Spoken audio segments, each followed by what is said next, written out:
Assalamualaikum warahmatullahi wabarakatuh.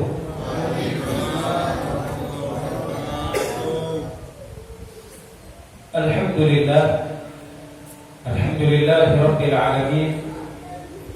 Wassalatu wassalamu ala asyrafil anbiya'i wal mursalin Sayyidina Muhammadin khataman nabiyyin wa ala alihi wa ashabihi wa man tabi'ahum bi ihsanin ila yaumiddin.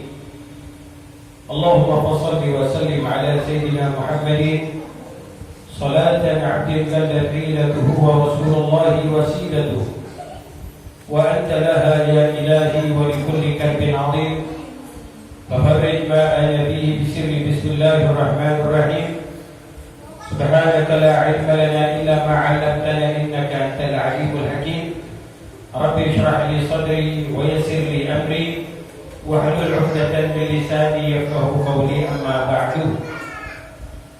Hadirin mukarramin yang sama-sama kita muliakan, segenap pengurus daripada Dewan Kemakmuran Masjid Baitur Rahim, mudah-mudahan selalu dimuliakan oleh Allah Subhanahu wa taala. Para asatidzah, para dewan guru, para hujat, bapak-bapak dan ibu-ibu sekalian yang mudah-mudahan selalu dirahmati dan diberkahi oleh Allah Subhanahu wa taala. Alhamdulillah, rasa syukur dari diri kita sebagai seorang hamba atas karunia dan kenikmatan yang masih diberikan oleh Allah Subhanahu wa taala kepada kita, sehingga alhamdulillah berkat izin Allah Subhanahu wa taala kita masih bisa dapat hadir dan berkumpul di dalam salah satu perkumpulan, di dalam salah satu tempat yang insyaallah menjadi sebuah wasilah dan penyebab daripada berbagai macam bentuk kebaikan yang Allah Subhanahu wa taala akan turunkan kepada kita, yang mudah-mudahan tidak hanya di dalam kehidupan dunia, tapi insyaallah di dalam kehidupan akhirat kita nanti. Dan mudah-mudahan dari kebaikan-kebaikan tersebut itu semua bisa menjadi penyelamat bagi diri kita, penolong bagi diri kita ketika pada saatnya nanti kita kembali ke hadirat Allah Subhanahu wa taala, ketika pada saatnya nanti ketika kita harus mempertanggungjawabkan daripada segala bentuk amaliah kita di hadapan Allah Subhanahu wa taala. Mudah-mudahan hadirnya kita, duduknya kita, berkumpulnya kita di tempat yang mulia ini menjadi sebuah kebaikan yang akan menjadi pemerat daripada timbangan amal baik kita di hadapan Allah Subhanahu wa taala di yaumil qiyamah nanti. Amin ya rabbal alamin. Salawat dan salam marilah kita limpah curahkan kehadiran junjungan alam kekasih Allah baginda Nabi besar kita Muhammad sallallahu alaihi wa alihi wasallam, yang mudah-mudahan kita yang menjadi umatnya, kita yang menjadi orang-orang yang berjalan di atas syariat dan sunnah beliau, di mana kita memiliki harapan yang begitu besar kepada Allah Subhanahu wa taala, agar Allah Subhanahu wa taala dapat mengumpulkan kita bersama kekasihnya di yaumil mahsyar nanti. Amin ya rabbal alamin. Baik para hadirin wal hadirat yang dimuliakan oleh Allah Subhanahu wa taala, sebelum kita memulai daripada ta'lim kita, marilah kita melafazkan niat ta'lim kita terlebih dahulu. Bismillahirrahmanirrahim. Bismillahirrahmanirrahim. Nawaitu ta'alluma wa ta'lim wa tadakkur wa tadhkir wa naf'a wal intifa' wal ibadata wal istifada wal hatta ala tamassuk bi kitabillah wa sunnati Rasulillah sallallahu alaihi wasallam wa du'a ila al-huda wa dalalata ala al-khair ibtigha'a wajhillahil karim wa maghfiratihi wa ridwanihi wa qurbihi wa tawabihi Subhanahu wa ta'ala. Bismillahirrahmanirrahim. Qala al-musannif rahimahullah wa nafa'ana bihi wa bi'ulumihi fid dharain amin radhiyallahu ankum. Faslun arkanul imani sittatun. Kita masuk kepada bayan arkanul iman. Setelah kita mempelajari arkanul Islam, sekarang kita masuk kepada pasal yang menjelaskan tentang rukun-rukun keimanan. Dikatakan bahwa makna iman adalah at-tasdiq. Iman itu artinya membenarkan. Jadi kalau ditanya ma makna iman, apa arti daripada iman? Arti iman di sini adalah at-tasdiq atau membenarkan. Sedangkan makna iman menurut syariat adalah qabulul qalbi wa id'anuhu lima 'alima bid-darurati annahu min dini Muhammadin sallallahu alaihi wasallam. Makna iman secara syariat adalah qabulul qalb, menerimanya hati atas ketaatan, lima 'alima bid-darurah, atas apa-apa yang harus kita imani, min dini Muhammadin sallallahu alaihi wasallam, daripada agama yang Allah turunkan kepada Nabi Muhammad sallallahu alaihi wasallam. Jadi iman itu adalah sesuatu yang Allah letakkan di dalam hati kita. Jadi ketika hati kita membenarkan atas ketetapan-ketetapan yang Allah Subhanahu wa ta'ala tetapkan di dalam agama kita, dan kita meyakini hal tersebut, maka kita termasuk sebagai orang-orang yang beriman. Nah, kemudian apa saja yang harus kita imani daripada bentuk kesempurnaan daripada keimanan seseorang? Ini merupakan usul daripada keimanan. Usul itu adalah sumber, ya, sumber daripada keimanan, yang dimana nanti mereka akan memiliki furu', mereka akan memiliki cabang-cabang keimanan. Itu banyak sekali. Kalau kita berbicara tentang cabang-cabang keimanan, itu banyak sekali. Tapi yang terpenting adalah dimana kita meyakini tentang sumber daripada keimanan itu sendiri. Harus beriman kepada apa?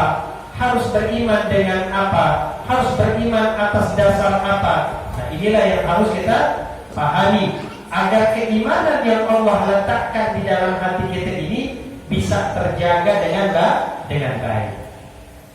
Karena salah satu cita-cita yang selalu kita ucapkan di dalam doa-doa kita, di dalam harapan-harapan kita yang kita harapkan kepada Allah Subhanahu wa ta'ala, di mana kita memohon kepada Allah agar Allah meletakkan nilai-nilai keimanan di dalam hati kita itu dengan baik, agar Allah menjaga daripada keimanan di dalam hati kita sampai pada akhirnya ketika kita kembali, ketika kita berpulang ke hadirat Allah, kita kembali dengan membawa iman. Karena iman ini menjadi modal utama pada akhirnya, ya, modal utama bagi diri kita ketika kita menghadap Allah. Hidup dengan iman, dan ketika kita wafat pun dengan membawa iman. Seperti itu. Nah, kemudian daripada rukun iman yang 6 ini dikatakan bahwa tidak sempurna daripada keimanan seseorang itu allati la tahaqqaq mahiyatul iman illa biha sittah. Jadi tidak akan sempurna daripada keimanan seseorang apabila tidak tercakup di dalamnya enam daripada pokok keimanan. Yang pertama dikatakan antu'mina billahi, antu'mina billah, di mana kita beriman kepada Allah. Ini yang pertama, ya. Rukun awal min arkanil iman wa huwa imanu bi anna Allah subhanahu wa ta'ala mawjud. Jadi keimanan yang pertama dari diri kita adalah di mana kita meyakini, membenarkan bahwa sesungguhnya Allah subhanahu wa ta'ala mawjud, itu ada. Allah subhanahu wa ta'ala itu ada. Wa annahu wahidun, dan sesungguhnya Allah itu Maha Esa, bidatihi, di dalam zatnya, wa sifatihi, dan di dalam sifatnya, wa af'alihi, dan di dalam perbuatan daripada Allah subhanahu wa ta'ala, la syarikalah, tidak ada sekutu bagi Allah, fil uluhiyah, di dalam ketuhanan. Jadi tidak ada sekutu bagi Allah, dan Allah tidak mau disekutukan. Jadi tidak ada Tuhan-Tuhan yang lain, tidak ada sesembahan yang lain, tidak ada harapan-harapan yang kita gantungkan terhadap yang lain daripada Allah subhanahu wa ta'ala. Ketika kita akan menggantungkan harapan kita, ketika kita akan menggantungkan daripada permohonan kita, ketika kita mengangkat kedua tangan kita dan meminta daripada hajat dan keinginan kita itu akan dikabulkan, maka kembalikanlah itu semua kepada Allah subhanahu wa ta'ala. La syarikalah, karena sesungguhnya Allah akan cemburu kepada siapa? Kepada para hamba-hambanya, yang dimana ketika Allah memberikan perhatian kepada mereka, yang dimana ketika Allah memberikan segala sesuatu kepada mereka, sehingga mereka bisa merasakan kenikmatan di dalam hidup, mereka bisa merasakan keluasan di dalam rizki, mereka bisa merasakan kebahagiaan di dalam kehidupan rumah tangga mereka, tetapi hati mereka jauh dari Allah, kepasrahan mereka jauh dari Allah, ketawakalan mereka jauh dari Allah. Allah akan cemburu ketika melihat hamba-hambanya seperti itu. Karena apa? Hati-hati mereka terpaut dengan materi, hati-hati mereka terpaut dengan berhala-berhala modern. Kalau berhala-berhala yang disembah oleh orang-orang jahiliyah zaman dahulu kan dalam bentuk patung-patung sesembahan, ya, orang-orang saleh yang mereka bentuk menjadi sebuah patung yang pada akhirnya mereka sembah, ataupun patung-patung yang mereka anggap sebagai Tuhan, patung yang akan menurunkan hujan, patung yang memberikan rizki, patung yang menjadikan dunia ini mengalami perubahan dari siang kepada malam, yang mereka anggap bahwa patung-patung tersebutlah yang menjadikan itu semua. Itu kalau berhala zaman dulu. Beda dengan berhala zaman sekarang. Ya, berhala zaman sekarang bukan patung-patung sesembahan seperti apa yang kita ketahui yang disembah oleh orang-orang jahiliyah dahulu. Berhala-berhala sekarang itu dalam bentuk materi, ya, dalam bentuk materi. Terkadang kita enggak sadar, ya, terkadang kita enggak peka, di mana kita menuhankan berhala-berhala tersebut, di mana kita lebih mengedepankan daripada materi kita, rumah mewah kita, mobil bagus kita, uang kita yang banyak, jabatan kita yang tinggi, posisi di dalam pekerjaan kita yang bagus, yang dimana kita mengandalkan bahwa itu semua adalah hasil kerja keras kita semata-mata, bukan karena ketetapan Allah. Ini karena kerja keras saya nih, makanya saya berhasil. Ini karena ketekunan saya, karena uletnya saya di dalam bekerja, makanya sekarang lihat, saya punya segalanya, saya bisa beli segalanya. Itu karena hasil kerja keras saya. Jadi yang disembah itu lebih halus, lebih halus. Kalau dulu kan beneran disembah. Kalau sekarang penyembahan itu lebih halus. Memang yang seperti itu yang diinginkan oleh iblis, biar manusia nggak sadar bahwa sesungguhnya harta mereka yang mereka sembah, yang pada hakikatnya mereka tidak menyembah Allah Subhanahu wa Ta'ala yang memberikan harta tersebut kepada mereka. Mereka nggak sadar kalau keimanan itu lepas dari diri mereka. Mereka nggak sadar kalau keimanan tersebut Allah cabut dari dalam hati mereka. Ya, jadi kita tanamkan dengan baik di dalam hati kita tentang keimanan kita kepada Allah Subhanahu wa Ta'ala.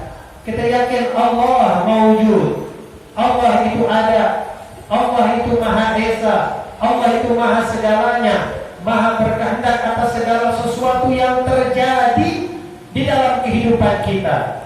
Senangnya kita, sedihnya kita, bahagianya kita, susahnya kita, punyanya kita, gak punyanya kita, kayanya kita, miskinnya kita, semuanya adalah ketetapan Allah yang telah Allah tuliskan di Lauhul Mahfuz atas apa yang terjadi di dalam kehidupan kita. Dan kita harus yakin dengan itu. Kita harus yakin. Karena ini adalah bentuk keimanan yang kita tanamkan atas apa? Atas ketetapan Allah yang Allah jadikan di dalam kehidupan kita. Jadi kalau andai kata keimanan itu tertanam dengan baik di dalam hati kita atas berbagai macam ketentuan dan ketetapan Allah yang Allah takdirkan di dalam kehidupan kita, maka tidak ada yang namanya protes keluar dari mulut kita kepada Allah. Tidak ada yang namanya mengeluh keluar dari lisan kita. Tidak ada yang namanya berkeluh kesah atas setiap keadaan dan kejadian yang kita alami di dalam kehidupan kita. Karena semuanya adalah telah Allah tuliskan di Lauhul Mahfuz atas apa yang terjadi di dalam kehidupan kita di dunia. Ketika semuanya kita kembalikan kepada Allah, maka kita akan menjadi manusia-manusia yang memiliki nilai-nilai keimanan yang baik pada akhirnya. Nilai-nilai kepasrahan yang baik, nilai-nilai ketawakalan kepada Allah yang baik pula akhirnya. Ya. Karena kulluhum qadarullah. Semuanya adalah takdir, ketetapan yang Allah tetapkan buat kita. Kita manusia cuma bisa melakukan. Ya, kita sebagai manusia cuma bisa berusaha mengerjakan sesuatu apa yang kita inginkan, dan pada akhirnya hasil yang kita dapatkan itu adalah haknya Allah. Ya, Allah memberikan kepada kita banyak, ya alhamdulillah.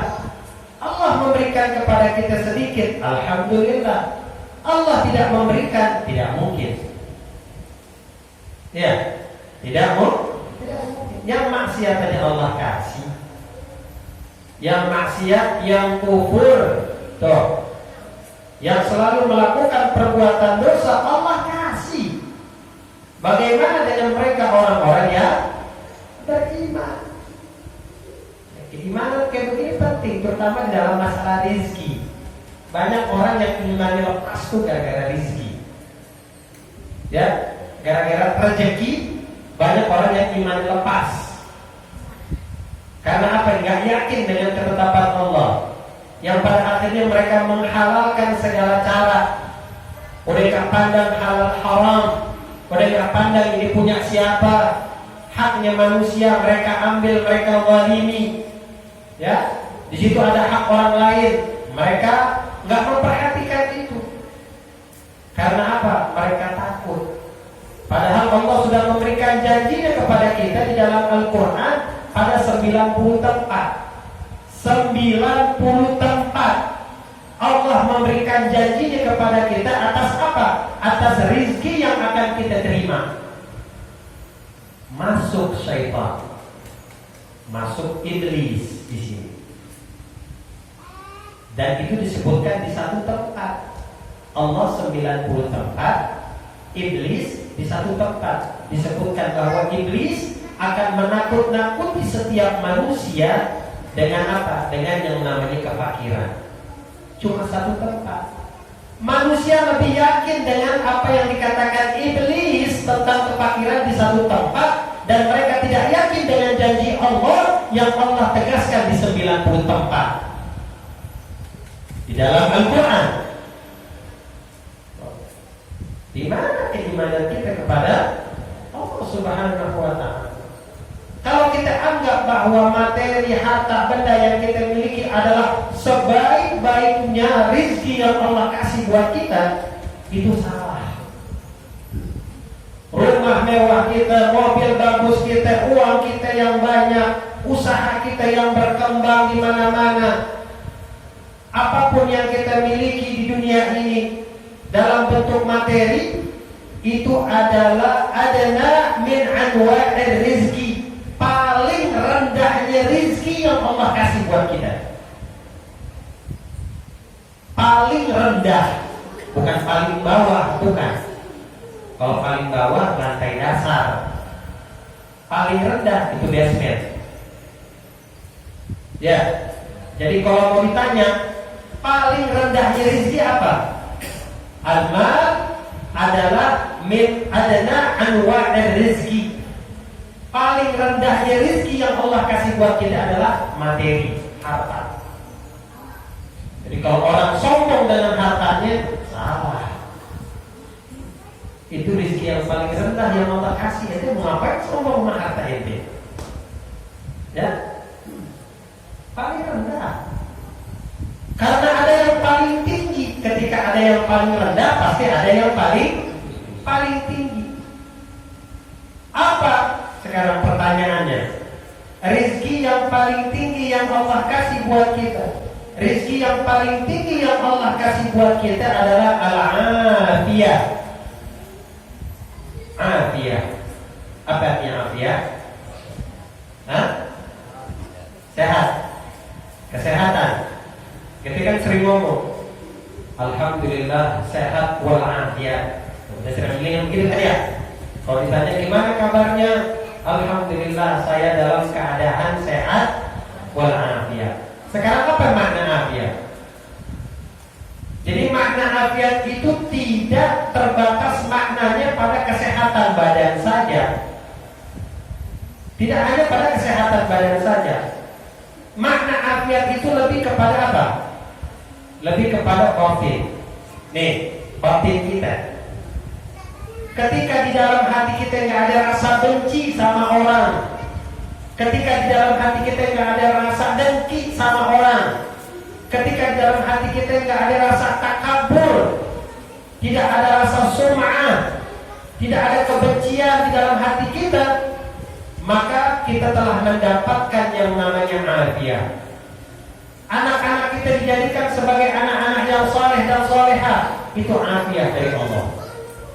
Istri kita dijadikan istri yang muti'ah, itu afiat dari Allah. Harta yang kita punya dijadikan keberkahan buat kehidupan kita, itu namanya afiat. Jadi afiat itu luas. Itu paling tingginya rizki yang Allah kasih itu buat kita. Kalau nggak ada afiat, susah. Jadi kita mesti dapat yang namanya afiat. Jadi rizki itu ada yang paling rendah, ada yang paling tinggi, ada juga yang paling afdal. Yang paling afdal, yang paling utama. Apa rizki yang paling utama? Dikatakan bahwa rizki yang paling afdal adalah salahil abna, anak-anak yang saleh dan salehah. Itu yang paling utama rizki. Ya, jadi Kalau ditanya rezeki yang paling utama apa? Anak yang soleh dan solehah. Tuh. Ya, kita sebagai orang tua kalau kita dikaruniakan oleh Allah punya anak yang soleh dan solehah, itu akan memberikan manfaat buat kita tidak hanya di dunia tapi juga di akhirat. Ya. Jadi yang namanya kesolehan itu harus dicari, harus diusahakan agar kita bisa mendapatkan gelar yang namanya kesolehan. Kalau bagi seorang anak di mana dia taat dan patuh kepada kedua orang tuanya, dia berbakti kepada kedua orang tuanya, tidak hanya ketika orang tuanya masih hidup, tapi ketika orang tuanya telah meninggal, tetap yang namanya bakti, kepatuhan, taat kita kepada orang tua tidak pernah putus. Berapa banyak kita lihat orang tua yang sekarang sedang berada di dalam kubur, di mana mereka merasakan kenikmatan, mereka merasakan kebahagiaan dari Allah Subhanahu wa taala. Allah terangkan kubur mereka, Allah luaskan kubur mereka, Allah jadikan kenikmatan yang tiada terhingga kepada mereka di dalam kubur tersebab anak-anak yang soleh dan solehah, tersebab doa daripada anak-anak yang soleh dan solehah, tersebab kebaikan-kebaikan yang telah diajarkan oleh orang tua mereka kepada anak-anak mereka, yang pada akhirnya pahala tersebut mengalir kepada orang tua mereka ketika mereka berada di dalam kubur. Manfaat dunia, manfaat akhirat mereka akan dapatkan. Makanya dikatakan bahwa anak-anak yang soleh dan solehah itu merupakan rezeki yang paling utama. Dan berapa banyak juga kita mau melihat, kita mau memperhatikan orang-orang tua yang sekarang di dalam kuburnya mereka sedang diazab sama Allah, yang di dalam kuburnya sedang disiksa oleh Allah Subhanahu wa taala, tersebab anak-anak yang durhaka. Kedurhakaan mereka tidak hanya kepada orang tua mereka saja, tetapi kedurhakaan mereka itu nyata kepada Allah Subhanahu wa taala. Dalam bentuk apa kedurhakaan mereka kepada Allah? Kedurhakaan mereka kepada Allah adalah di mana mereka meninggalkan apa yang menjadi perintah Allah, apa yang menjadi hak-haknya Allah yang harus mereka tunaikan, yang di mana orang tua mereka tidak mendidik mereka, orang tua mereka tidak mengajarkan mereka, orang tua mereka tidak membimbing mereka, tidak menjelaskan kepada mereka ini loh agama kita, ini loh hukumnya, ini loh syaratnya, ini loh rukunnya, dan selain sebagainya. Ketika anak-anak kita melakukan kedurhakaan di dunia ini, maka kita sebagai orang tua juga akan mendapatkan imbas daripada kedurhakaan tersebut. Imbas daripada kedurhakaan. Jadi yang namanya dosa nggak bisa ditransfer, kagak. Masing-masing dosa tanggung jawab masing-masing. Orang tua tanggung jawab dengan dosanya, anak tanggung jawab dengan dosanya. Tidak ada seorang menanggung dosa orang lain, itu nggak ada. Akan tetapi amanah yang Allah titipkan buat kita, apa bentuk amanahnya? Seorang anak.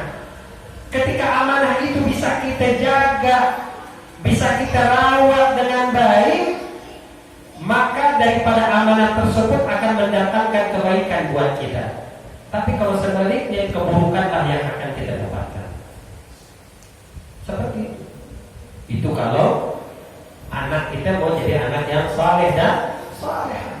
Patuhnya kita kepada orang tua, ya, taatnya kita kepada orang tua, apalagi orang tua kita masih hidup, ya. Orang tua kita tuh keramat kita tuh orang tua, ya, keramat kita itu orang tua. Kita pergi kemana-mana minta doa dari kiai, minta doa dari ulama, minta doa dari habaib.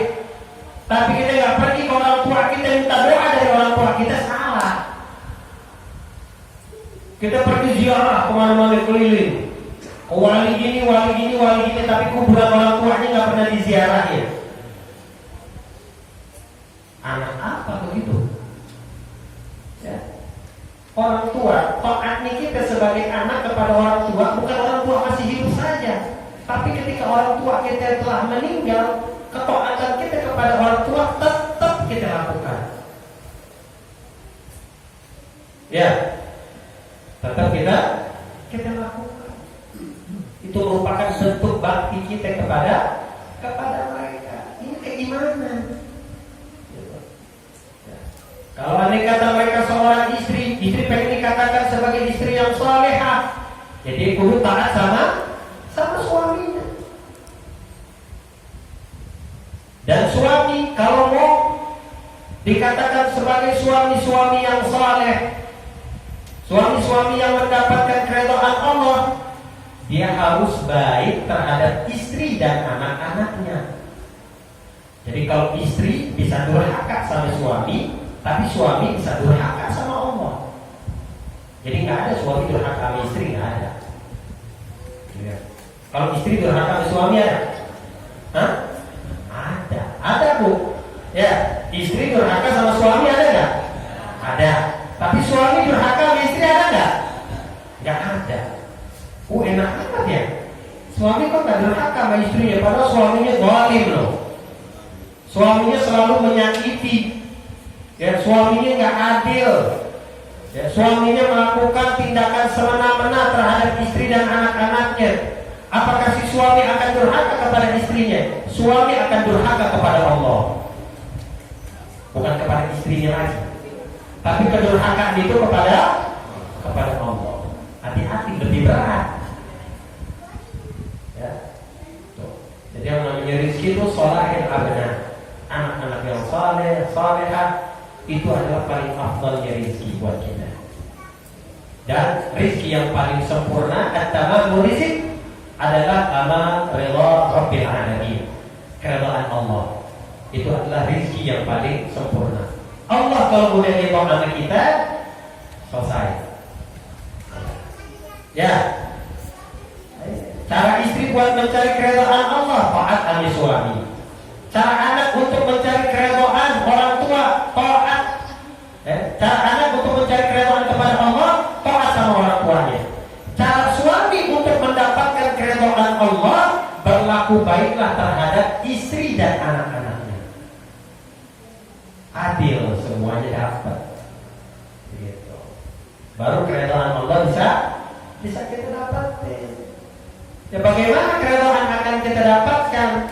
Kalau andai kata kita gak adil terhadap istri dan keluarga kita, kita zalim terhadap istri dan keluarga kita, dan pada akhirnya istri juga akan melakukan hal yang sama terhadap kita. Jadi sebelum kita menghakimi istri-istri kita, koreksi dulu diri kita. Terkadang kita laki suka egois begitu ya. Hah? Benar gak? Apa kita doang kali, kita yang lain kagak? Nah, jujur gitu, kita kadang kita laki-laki suka egois gitu ya. Suka mau diperhatiin, tapi merhatiin gak mau. Suka mau dilayanin, tapi gak dilayanin kayak mau. Iya, itu kita laki-laki. Mungkin paling kencang jawabnya itu. Ya, berbuat adillah, berbuat baiklah terhadap keluarga kita. Keridhaan Allah bakal kita dapat. Ya, kalau kita semena-mena terhadap keluarga, ya kita nggak ngedidik keluarga kita, nggak ngajarin keluarga kita, maka keridhaan Allah sampai kapanpun tidak akan pernah kita dapatkan.